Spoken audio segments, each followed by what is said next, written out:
Assalamualaikum.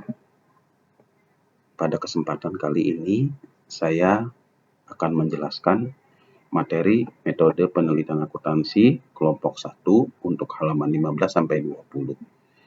Halaman 15 dimulai dengan data outlier.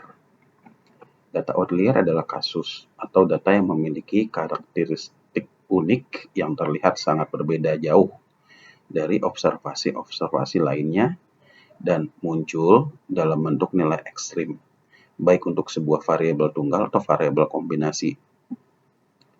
Penyebab timbulnya data outlier adalah yang pertama, kesalahan dalam mengentry data. 2. Gagal menspesifikasi adanya missing value dalam program komputer. Dan yang ketiga, outlier bukan merupakan anggota populasi yang kita ambil sebagai sampel, tetapi distribusi dari variabel dalam populasi tersebut memiliki nilai ekstrim dan tidak terdistribusi secara normal. Deteksi terhadap univariate outlier dapat dilakukan dengan menentukan nilai batas yang akan dikategorikan sebagai data outlier, yaitu dengan cara mengkonversi nilai data ke dalam skor standardized atau yang biasa disebut z-score yang memiliki nilai min atau rata-rata sama dengan 0 dan standar deviasi sama dengan 1. Menurut Hare 1998, untuk menentukan skor adalah sebagai berikut. Jika kasus sampel lebih kecil atau kurang dari 80, maka standar skor dengan nilai lebih kurang 2,5 dinyatakan outlier. Jika sampel besar, standar skor dinyatakan outlier jika nilainya pada kisaran 3-4. Dan jika standar skor tidak digunakan, dapat menentukan data outlier jika data tersebut nilainya lebih besar dari 2,5 standar deviasi atau antara 3-4 standar deviasi tergantung dari besarnya sampel. Berikut tabel untuk mendeteksi outlier.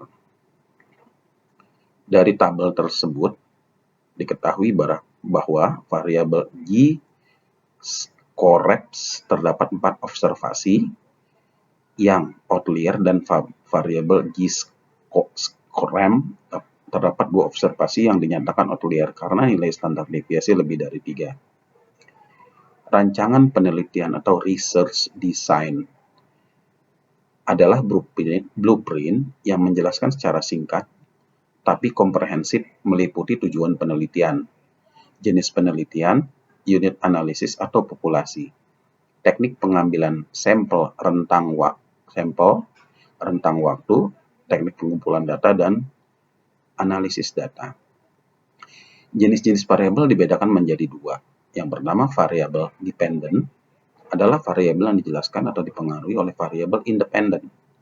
Yang kedua adalah variabel independent adalah variabel yang menjelaskan atau mempengaruhi variabel dependent. Variabel moderasi adalah variabel independen yang akan memperkuat atau memperlemah hubungan antara variabel independen terhadap variabel dependen. Variabel interventing merupakan variabel antara atau mediating. Fungsinya memediasi hubungan antara variabel independen dengan variabel dependen. Selanjutnya adalah variabel control. Adalah termasuk jenis variabel independen yang berdasar hasil penelitian sebelumnya terbukti mempengaruhi variabel dependen. Variabel kontrol didefinisikan sebagai variabel yang dikendalikan atau dibuat konstan sehingga mempengaruhi variabel independen terhadap dependen, tidak dipengaruhi faktor lain yang tidak diteliti. Fungsi variabel kontrol untuk mengendalikan variabel yang dihilangkan atau omitted variable dalam statistika. Penghilangan suatu variabel bisa mengakibatkan estimasi dari parameter yang ada dalam model menjadi bias. Variabel dummy adalah variabel yang digunakan untuk mengkuantitatifkan variabel yang bersifat kualitatif. Misal, jenis kelamin, agama, periode.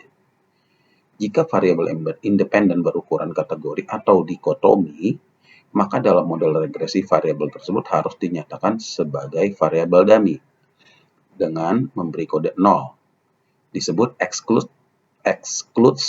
excludes group atau 1. Include group berdasarkan Mira 1990. Variabel dummy dapat diinterpretasikan apabila variabel dummy secara statistik koefisien dummy signifikan. Apabila variabel dummy digunakan pada variabel independen, maka alat statistik regresi panel. Variabel dependen, maka alat statistiknya adalah regresi logistik. Variabel moderating. Variabel moderating adalah variabel independen yang akan memperkuat atau memperlemah hubungan antara variabel independen lainnya terhadap variabel dependen. Contoh penggunaan variabel moderating. Judul penelitian, pengaruh laba sebelum pajak kini, aliran kas operasi, perbedaan laba akuntansi dan pajak terhadap persistensi laba dengan penurunan tarif pajak sebagai moderasi. Rumusan masalah. Yang pertama, apakah terdapat pengaruh laba sebelum pajak kini terhadap persistensi laba? Yang kedua, apakah terdapat pengaruh aliran kas operasi terhadap persistensi laba? Yang ketiga, apakah terdapat pengaruh perbedaan laba akuntansi dan pajak terhadap persistensi laba? Yang keempat, apakah penurunan tarif pajak memoderasi pengaruh laba sebelum pajak kini terhadap persistensi laba? Yang kelima, apakah penurunan tarif pajak memoderasi aliran kas operasi terhadap persistensi laba? Dan yang keenam, apakah penurunan tarif pajak memoderasi perbedaan laba akuntansi dan pajak terhadap persistensi laba? Demikian penjelasan materi metode penelitian akuntansi kelompok 1 untuk halaman 15 sampai dengan 20. Terima kasih. Assalamualaikum.